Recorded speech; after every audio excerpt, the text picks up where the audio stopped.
perspective.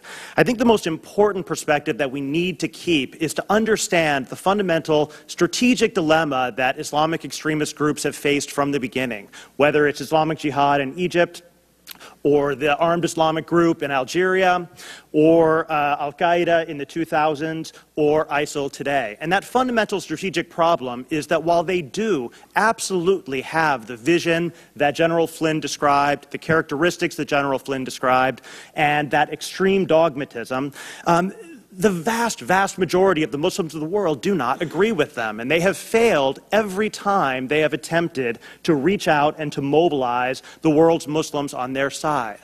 The ideology and the strategy of Al-Qaeda and ISIL is to create a clash of civilizations, to create an unbridgeable divide between the Muslims of the world and the West. And what we must keep in mind as we formulate any kind of effective strategy is that the way to defeat ISIL, Al-Qaeda, and all forms of violent extremism is to marginalize them and to form alliances with the vast majority of the world who reject their barbarism and who reject their extreme ideologies. The face of Muslims in the minds of Americans and the face of Muslims in the mind of the world should not be Abu Bakr Baghdadi. It should not be Osama bin Laden. It should not be the faceless murderers of the journalists of Charlie Hebdo in Paris. It should be Yusra Abu Saleh, Razan Abu Saleh, Dia Barakat, the Steph Curry-loving dental student and volunteer for Syrian refugees who was murdered in North Carolina this week. To defeat ISIL, America must be seen as their champion, not as their enemy. And if we are able to align ourselves with the aspirations and the hopes of Muslims all over the world, then ISIL can be defeated, and only then.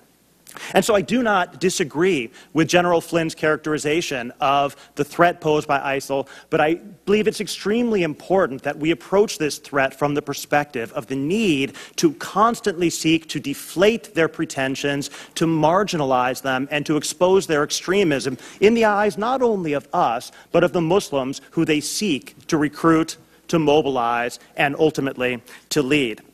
Now, this was, I believe, one of the great accomplishments, the great bipartisan accomplishments of both the Bush administration after 9/11 and the Obama administration. The immediate understanding of the strategic divide and the need to not allow Al-Qaeda after 9/11 to provoke this kind of clash of civilizations. President Bush, despite some missteps early on, I think did a fantastic job of trying to reach out to the Muslims of the United States and to ensure that this divide did not open up. And I think that's a bipartisan commitment that we should build on today. Now, in my prepared statement, I go through in some detail explanations for why ISIL has emerged in the form that it has today. I won't repeat those here. Let me just hit some of the bullet points because I think it's important to place this into a specific political context. Ranking Member Smith, in his opening statement, mentioned the failures of governance, and I think this is extremely important. The failure of the Arab uprisings is a key part of the emergence of ISIL in the form it is today. An enormous number of young Muslims, young Arabs around the Middle East have seen their hopes raised and then crushed. The military coup in Egypt is a particularly defining point in proving, unfortunately, to a large number of people that peaceful political participation is not an option.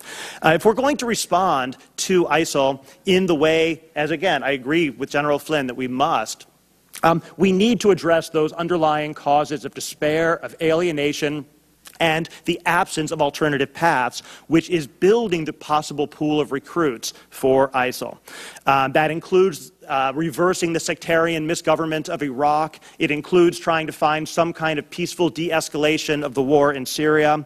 And it means trying to find some way to align the United States with the forces of moderate and peaceful change. That's no easy task. I have some ideas about how we might go about doing that, but for now, I'll simply stop and I welcome